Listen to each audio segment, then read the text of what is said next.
Hello my friends, I'm Frankie and welcome to Club Foodie. Both January and February can be frigid. It's snowy, cold, wet and gray. Ugh. What we want during these months is something to warm us up. Something that is filling, extremely flavorful and hot. I believe a nice warm bowl of soup is what we're all looking for. In today's episode, I'll show you how to make my split pea and ham soup. Wow, what a recipe! The smokiness from the ham and the creaminess from the peas is simply the greatest combination during the winter months. It's very easy to make and will warm up your soul. So my friends, let's get cooking. In a Dutch oven over medium heat, we'll add butter. And while it's melting, we'll make a bouquet garni. So we'll tightly roll a few basil leaves and cut them into long strips. This slicing technique is called chiffonade. Then we'll use fresh thyme. To detach the leaves from the stem, I'm using my herb stripper. An amazing little gadget for that. Now, we'll place a bay leaf in a sachet, or you can use a cheesecloth if you like, and the two other herbs. Tie the bag nice and tight, or if you're using a cheesecloth, you'll do it with a kitchen twine. And that's it. Our bouquet garni is done. Alright, back to the stove. We'll add onions, diced celery, and diced carrots.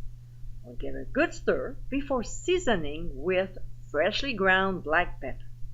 We'll combine again and cook until the vegetables are soft, about 5 to 7 minutes, stirring often.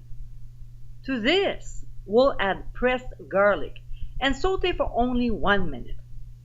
Next, we'll add green split peas that have been rinsed and sorted, then the ham. I'm using the shank because there's more meat to it, but you can always use the hock.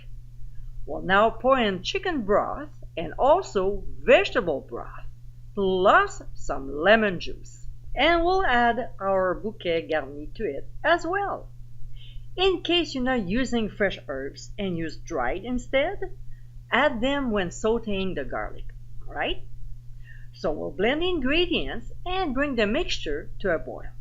When it gets there, we'll reduce the heat to medium and cook for 1.5 hours, flipping the ham every 15 minutes and stirring occasionally.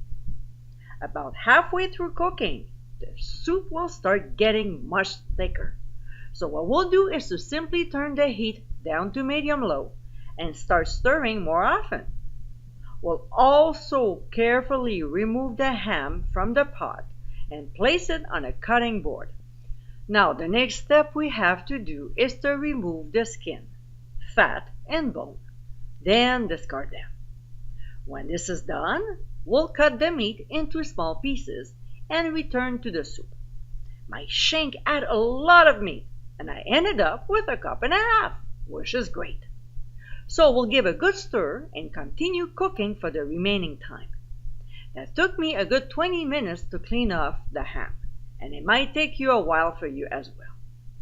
About 10 minutes before the end of cooking, we'll taste and adjust seasoning if necessary. Mine needed more pepper and salt. The reason why I didn't season with salt earlier is because I wasn't sure how salty the ham was. That's the problem with most split pea soups. They are too salty because they're seasoned too soon. So when the cooking time is up, we'll remove the sachet or cheesecloth if we use one and simply discard it. And my friends, this is our split pea and ham soup. Thick, creamy, smoky, and so delicious. This is such a satisfying and hearty recipe. Perfectly seasoned, this flavorful soup is great to have during the cold winter months, and it will definitely warm you up. I hope you give it a try soon, and be sure to visit clubfoodie.com for ingredient amounts and more info. Until next time, my friends, bon appétit!